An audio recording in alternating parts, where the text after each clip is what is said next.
Russe au final, hein, on peut le Oui, dire, tout à qui fait. vous gâchait la vie, et vous avez décidé de prendre le contre-pied de cette période anxiogène en postant tous les jours des blagues pour nous faire marrer, quoi. Exactement. Et ça marche. Le compte m'amuse. Et j'ai moi-même été épatée voilà, que le rire soit si important pour les gens et qu'il fallait pouffer pour se débarrasser de la morosité de cette année terrible, quoi. Mais il y a eu un côté prémédité là-dedans, ou ça a été spontané, une blague, puis une autre, une troisième? Alors, absolument pas prémédité, je fais tout à l'instinct et donc j'ai continué de poster à l'instinct, ce que je faisais déjà avant. Mais voilà, encore une fois, je crois que le rire, c'était sérieux là, à ce moment-là. Et d'ailleurs, Laurie, vous le dites aussi, ça fait partie du bouquin, le rire c'est bon pour la santé. Et quand vous avez un coup de blues, qu'est-ce que vous faites? Vous regardez des vidéos humoristiques par exemple? Ah oui, ça m'arrive, ouais, où je me mets un bon film, un bon film bien comique, où je sais que je connais par cœur et je sais que je vais me marrer. Ou alors je vais sur internet et je vais essayer de voir des vidéos, je vais regarder justement des profils qui me font marrer, qui sortent des blagues, et voilà, ça me fait du bien, ouais. Ce qui est incroyable, donc, puisque j'ai dû bosser sur l'humour après qu'on m'ait demandé d'écrire ce bouquin, il y a un type américain qui s'appelle Norman Cousins qui s'est soigné d'une arthrite très grave en regardant des comédies drôles. Et c'est évidemment le premier truc qu'on fait, non? Quand on se fait larguer, on regarde Le Splendide, moi c'est en boucle Mes meilleurs copains ou Les Bronzés. Et quand j'ai compris que c'était une réalité, tu vois, et ce type s'est soigné, il en a fait un livre, etc. Donc voilà, le rire, c'est vraiment bon pour la santé, mais au sens propre. Mais oui, parce que on crée de l'endorphine, on crée plein de substances qui font du bien, et on sait très bien que de toute façon, notre corps, en fait, il est dirigé par le cerveau, par la tête. Donc, dès qu'on se fait du bien, dès qu'on rigole, dès qu'on sourit, dès qu'on a voilà, des bonnes ondes positives, ça va tout de suite mieux, ouais, ça... Est-ce qu'on peut rire de tout, à tout moment, dans toutes circonstances? Parce que bon, on peut rire des petits désagréments de la vie, mais quand on a de gros soucis, est-ce qu'on peut transformer ça en moment un peu plus drôle? On peut mettre un peu de légèreté, selon vous? Moi, c'est ce que j'essaye de faire, et je raconte, et je commence mon livre comme ça. Le père de mes enfants a fait des AVC à 40 ans, il était dans un sale état. Voire même il louchait quand on l'a récupéré après ses AVC à l'hôpital. Et donc on a décidé de faire une photo de famille où on louchait tous comme ça. Et je dis, voilà, si on peut, je pense vraiment que ça fait du bien. Et on a affiché cette photo de famille un peu bizarre dans notre cuisine. Ah oui, mais ça dédramatise. Voilà, exactement. Ça rend un peu plus de légèreté. Ouais, ça fait. Je pense que c'est beaucoup plus facile à vivre pour tout le monde. Mais est-ce que ce côté positif, optimiste, joyeux, humoristique, c'était déjà dans vos gènes à toutes les deux, ou est-ce que ça se travaille? Est-ce que voilà, vous avez... Moi, je crois quand même. J'ai un père tunisien et on dit que le kiff a été inventé en Tunisie, n'est-ce pas? Donc oui, je crois que c'est un état d'esprit. Voilà, c'est vrai que mon père faisait toujours des blagues. Dans ma famille, tous les vendredis soirs, on avait un concours de blagues avec mes tontons, etc. Et j'ai une mère qui était babacool et qui voit la vie en rose. D'ailleurs, elle m'a transmis cette contagion là aussi de l'amour de... Et en fait, c'est d'essayer d'avoir toujours des lunettes roses et d'essayer d'avoir l'œil qui frise face à la vie. C'est un peu comme ça que je vois qu'on prend toutes les deux la vie du bon côté dans la mesure du possible. Donc oui, je pense qu'il y a un peu de génétique là-dedans, mais que ça se travaille, évidemment. Ça s'apprend. Et vous parlez toutes les deux de lâcher prise, justement, de prendre du recul sur les choses qui sont négatives. Est-ce que c'est facile? Là, pour le coup, ça doit s'apprendre, non? Oui, c'est pas forcément évident pour tout le monde de savoir lâcher prise. Il faut arrêter de vouloir tout contrôler, il faut arrêter d'essayer de tout tenir, de tenir les rênes et tout ça. Après, c'est un bon côté parce que il faut se laisser porter aussi de temps en temps et de se dire bah ouais, je peux pas tout contrôler, la vie c'est comme ça, la vie m'a emmené dans cette direction, j'avais pas prévu ça, c'est pas du tout forcément ce que je voulais, mais voilà, au lieu de nager à contre-courant et de s'essouffler et de pas pouvoir s'en sortir, et ben voilà, laissons parfois la vie faire les choses et justement pour mieux vivre ces événements que la vie nous met en face de nous, si on le prend avec légèreté, avec rire, avec positivité, c'est beaucoup plus facile.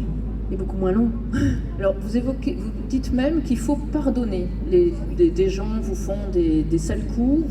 Ça fait pas un peu bisounours de dire ça? On a quand même envie de se venger quand quelqu'un vous fait... Ah bah oui. Mais on se fait du mal en fait. Et moi je suis d'accord que pardonner, en fait, c'est se pardonner pour soi. C'est pas. En fait, oui, l'autre vous a fait du mal, mais si vous lâchez. Moi je suis tout à fait d'accord avec ça. C'est-à-dire que moi je pardonne toujours. D'ailleurs, j'ai pas de rancune. Parfois, je t'étais pas fâchée. Ah non, bah, pas moi, peut-être la personne, mais moi.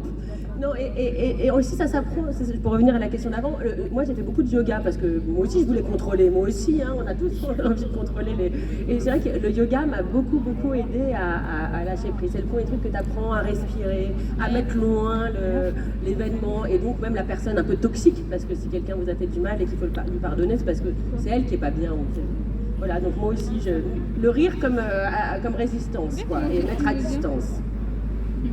Alors, il y a le yoga, il y a la méditation, il y a les échecs dont on doit apprendre plutôt que de les subir. C'est ce que vous conseillez, Laurie. Bon, vous avez eu beaucoup de succès, mais vous avez eu aussi des revers. Le premier drame, entre guillemets, ça a été par exemple une carrière de patineuse qui s'est arrêtée. Vous étiez enfant, comment vous l'avez vécu sur le moment? Alors sur le moment, je l'ai très mal vécu parce que je ne connaissais pas encore tous ces livres de développement personnel que j'ai lus. Mais c'est vrai que, bah oui, en fait, j'avais 16 ans. J'ai fait 10 ans de patinage artistique et mon rêve, et je me levais le matin, c'était je voulais être championne olympique de patinage artistique. Et donc je me levais pour ça, je travaillais bien à l'école pour ça parce que si mes notes ne suivaient pas, eh ben j'arrêtais l'entraînement, c'était le deal que j'avais avec mes parents. Donc voilà, le patinage c'était important pour moi et à 2 mois des championnats de France, je me pète le genou, le ménisque, et donc je suis obligée de me faire opérer et les championnats de France, voilà. Donc ça a été le premier drame en fait, le premier gros drame que j'ai vécu, et c'est vrai que je l'ai vécu comme un échec, comme une injustice même. Je me demandais pourquoi moi, pourquoi maintenant. Et si jeune, si je puis me permettre, c'est vachement dur, moi je trouve. Ouais. Bah oui, parce qu'adolescente, en fait, on vit tout à 1000%, c'est-à-dire que notre petit copain nous quitte, c'est la fin du monde, c'est la fin du drame, ma meilleure amie ne veut plus me parler, c'est la fin du monde, c'est la fin du monde. Donc c'est vraiment, on vit tout à trop. Et donc pour moi, cette blessure, c'était vraiment un échec qu'après j'ai su surmonter grâce à mes parents, grâce à ce qu'ils m'ont dit, grâce à des choses aussi que j'ai appris dans le patinage. Mes parents ont su me dire mais qu'est-ce que tu as appris? La première chose que tu as appris en patinage, c'était quoi? De bien tomber, et après de se relever, et mets-le à profit. Là, relève-toi, c'est une expérience. Voilà, la vie te met ça devant toi, et dans la vie, il n'y a pas que le patinage, il y a plein d'autres belles choses. Essaye, regarde autour de toi ce que tu as envie de faire. Peut-être qu'il y a d'autres passions que tu vas pouvoir faire. Et voilà, je suis devenue chanteuse. Voilà, le truc. Non mais bienveillance et confiance des parents, vraiment. Mais même en tant que chanteuse, il a fallu se battre parce que les maisons de disques n'ont pas toujours été là quand il fallait. Les radios passaient pas forcément les chansons quand vous le vouliez. Il faut quand même y croire, quoi, pour persévérer, non? Oui, après je crois que dans tout, partout et tout le monde, je crois qu'on a tous besoin d'y croire. On a tous dans nos vies, dans nos parcours, c'est jamais facile.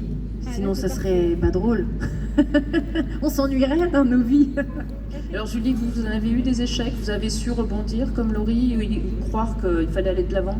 Bien sûr, et en fait à chaque fois qu'il se passe quelque chose de négatif, moi ça m'a vraiment permis de taper un coup de pied aux fesses, et j'ai une autre aventure, et je remercie toujours la personne et je lui pardonne aisément, parce que je dis c'est grâce à elle que j'avance, parce que c'est grâce à elle que cette idée a germé en moi. J'ai monté ma boîte alors que je m'étais fait virer du boulot d'avant, et en fait c'est vrai que c'est une gymnastique de l'esprit que de se dire ok, bon, je dis pas que j'ai mal, j'ai pas mal, bien sûr que j'ai mal, comme tout le monde, mais dis bon, allez, qu'est-ce que tu vas t'en tirer, qu'est-ce que tu vas en faire? Et puis remonter en selle, remonter sur ses pattes, remonter, et oui, je pense toujours qu'un échec, même si sur le coup c'est dur, c'est le tremplin ou un trampoline pour avancer ailleurs. Il y a toujours un côté positif à tout ça.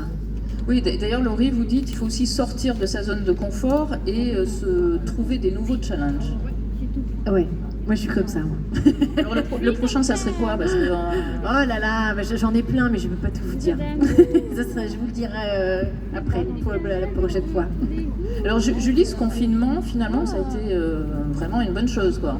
Oui, moi c'est assez incroyable. D'ailleurs, je le dis un peu doucement parce que c'est vrai que moi ça a été une super aventure, ce confinement. Moi aussi. Et surtout ce partage parce qu'il y a quelque chose de très collectif. Là aussi, le rire est contagieux. Et c'est ça qui m'a le plus plu, c'est dès que je lançais un jeu sur Mamouze du type les chansons par les trajets de Mappy ou les coiffeurs, toutes les collections de coiffeurs, l'estuaire, diminutif.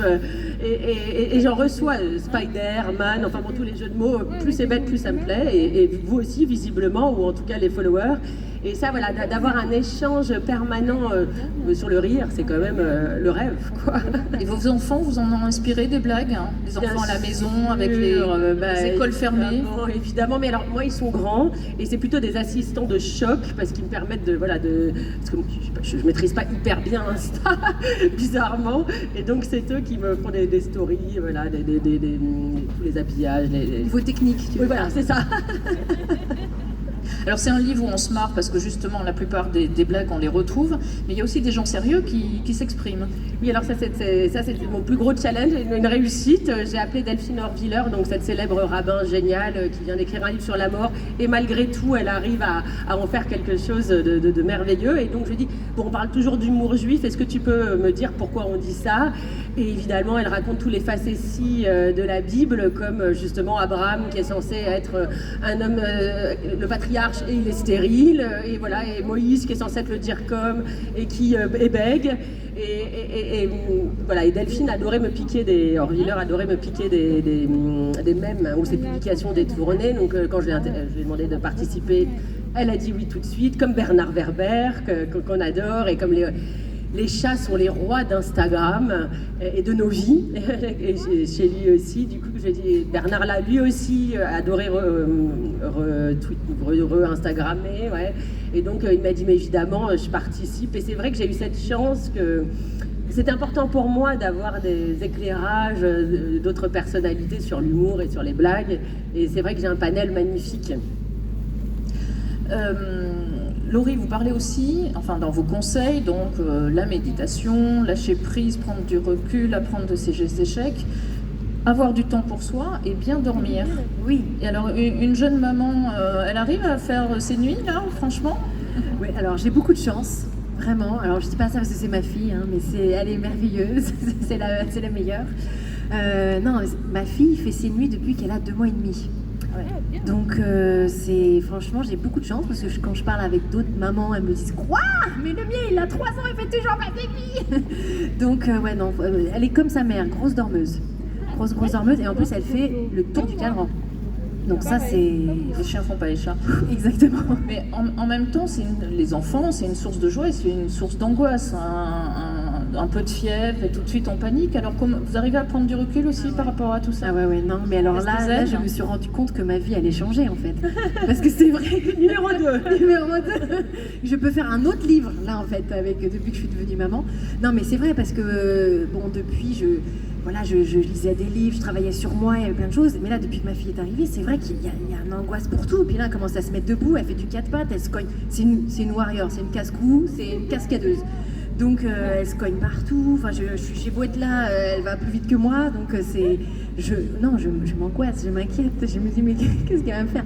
Et je m'angoisse aussi parce qu'elle est tellement facile à vivre aujourd'hui que je me dis qu'à l'adolescence ça va me faire une crise de dingue. Pour se rattraper, je sais pas, il y a quelque chose ça cache quelque chose, je crois.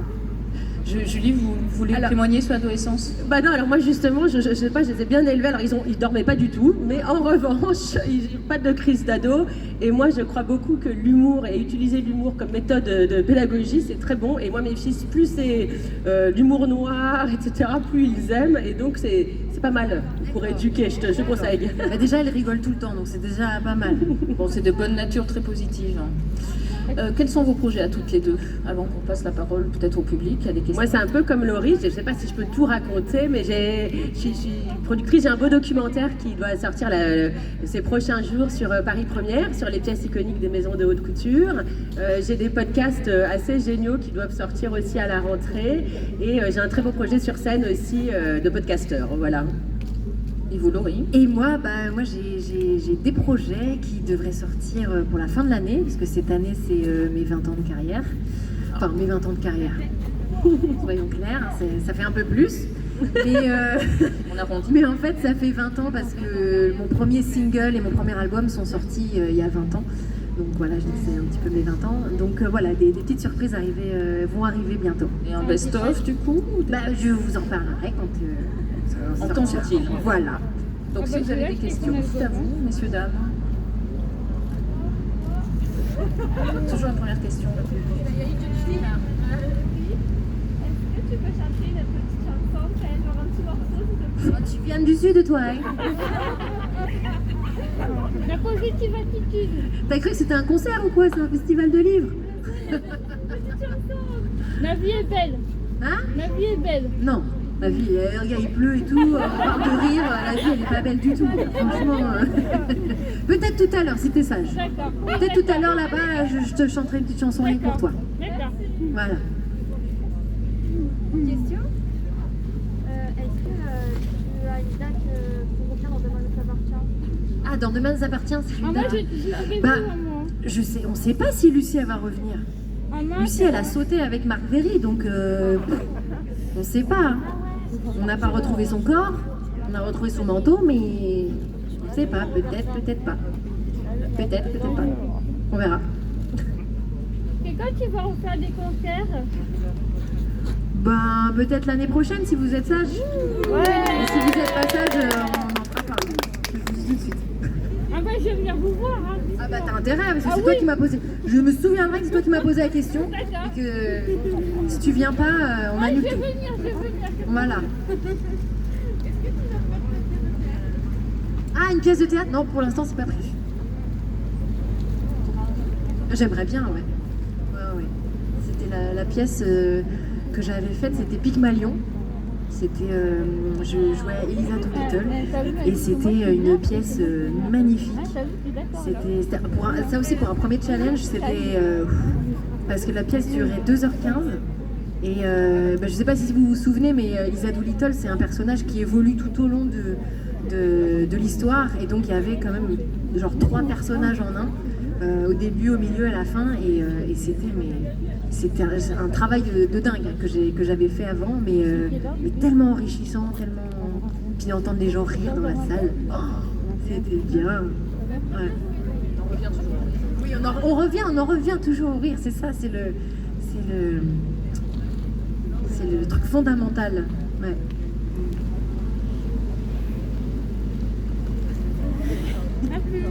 Je dis une petite blague et on y va? Ouais, moi je peux. Qu'est-ce que ça te fait d'être dans un univers littéraire aujourd'hui qui sort un peu de ce que tu as fait aussi jusqu'à présent? Je me sens trop intelligente d'être avec des gens qui ont écrit des livres. Non, mais c'est cool, ça change parce que ce qui est bien, c'est déjà de pouvoir vous revoir parce que ça fait longtemps avec tout ce qui s'est passé, tout ça, et ça fait super plaisir de vous revoir même sans masque, avec des sourires, et puis de rencontrer d'autres auteurs, autrices, pouvoir partager ensemble des choses qu'on a en commun, et non, franchement, c'est vraiment cool ce festival, j'aime beaucoup. On m'en avait beaucoup parlé, ça fait des années que je devais venir, et puis à chaque fois je pouvais pas, et voilà, donc c'est bien. Est-ce que tu comptes faire Un clip. Ça, je sais pas. Déjà, faut refaire un clip. Ils ont plein de projets pour toi, en tout cas. Ouais, c'est ça. Si j'en avais pas.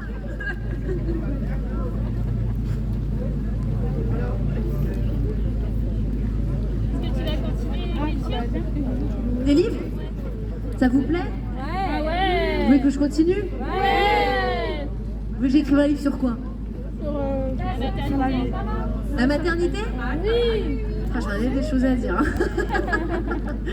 Déjà, par rapport au livre là qui est sorti, Dans le chapitre donc sommeil, au tout début, dans le chapitre lâcher prise, prendre du temps pour soi, tout ça, depuis qu'on est maman, il faudrait que je rallonge le chapitre. Il y aurait des choses à dire. Ça serait une super bonne idée de faire la maternité décomplexée. Exactement. Je peux t'aider aussi. Ah bah oui, c'est ça.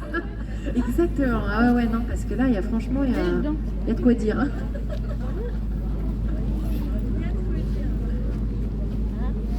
Bon, alors moi, j'ai une question pour vous. Oui.